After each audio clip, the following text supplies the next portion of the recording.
Hey, Chelsea Amber here from Christian Guitar Girls, and if you're new, we've been doing, or we just started, a monthly challenges, and this is where we do something for 5 minutes a day for that month that helps us to become better guitar players.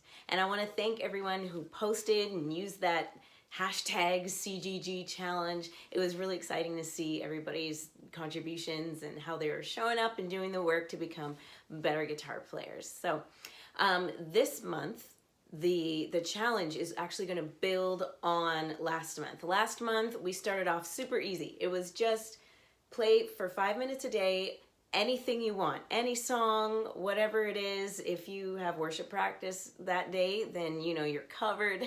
Just any song at all. So we're going to build on that. So this month you are going to continue playing whatever you want, but this time it's going to be with a metronome.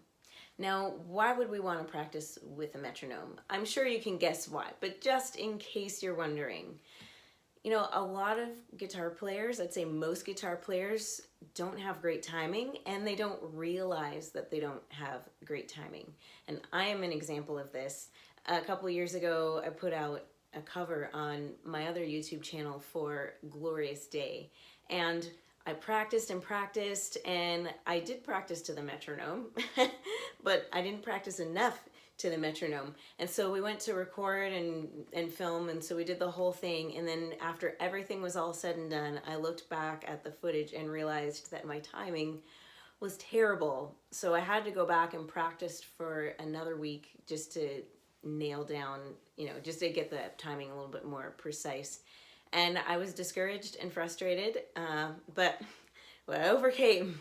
And so it just goes to show that, we don't always know when our timing is bad. And so it's good to just keep working on it constantly. Now, if you're on a worship team, then definitely I encourage you to practice to a metronome, because it will really help you to gel with the band a whole lot better. And if you're a singer-songwriter, then the metronome is great just to make sure that your timing is really good, either when you're playing live or if you're going into the studio to record. And I have an example of this. There's a member in the group named Jennifer Jade Kerr. Shout out to Jennifer. We were on tour together a few years ago, or I guess several years ago by now. I don't know. I keep losing track of time. But anyway, we were on tour, and she very kindly pointed out to me that there was a song that I was playing that whenever I got to the bridge, I would really speed it up or slow it down. I can't remember, but one of them. And so she pointed this out to me, and I realized she was right. So I had to go back and start working on my timing for that song. So again, I'm speaking to myself as well.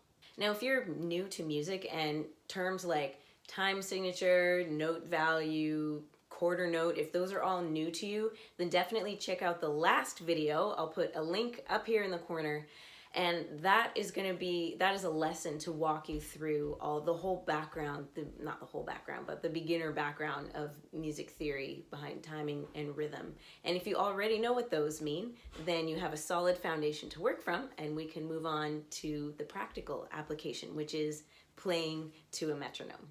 First step is to actually find a metronome. You can buy physical ones. I have one in my guitar case that I can carry around, but I actually don't use it very much because I usually end up using either Google. If you type in metronome, Google has one. It's super easy to use, and it kind of is my default. And then there's another app that I really like to use called Tempo. And that one's a great one to use if you want to have an accent. Maybe if you want to have the first beat of each measure accented, then that would be a really good option. Now let's get into the practical side of it. I've got exercises for absolute beginners, intermediate, and more advanced players. We'll start with the beginners. If you're a beginner and you're just learning your first chords, then your CGG challenge your 5-minute challenge is going to be just to practice switching between the chords that you're learning. So let's say you're learning to go from C to D. So I'll put on a metronome. This will be at 70 beats per minute. So this is actually just Google on here. So what you'll do is go 1, 2, 3, 4. 1, 2, 3, 4. 1, 2, 3, 4. 1, So that will be your practical application. For intermediate players, if you already know all your open chords, maybe some bar chords in there, you've already played several songs, but maybe you're not comfortable with using the metronome, then your 5-minute challenge is going to be to get comfortable playing with the metronome. So just pick a song that you already know, find out what the beats per minute are for that song, the tempo, and then get used to playing that with the metronome. And level 3, for our more advanced, experienced players, if you're used to playing with a metronome and you know lots of songs, then my challenge for you is going to be to pick a song that you've already wanted to learn that maybe is a little bit beyond your current skill level. And then what you'll do with the metronome is first you'll learn the parts without it, and then you're going to put the metronome on at half speed.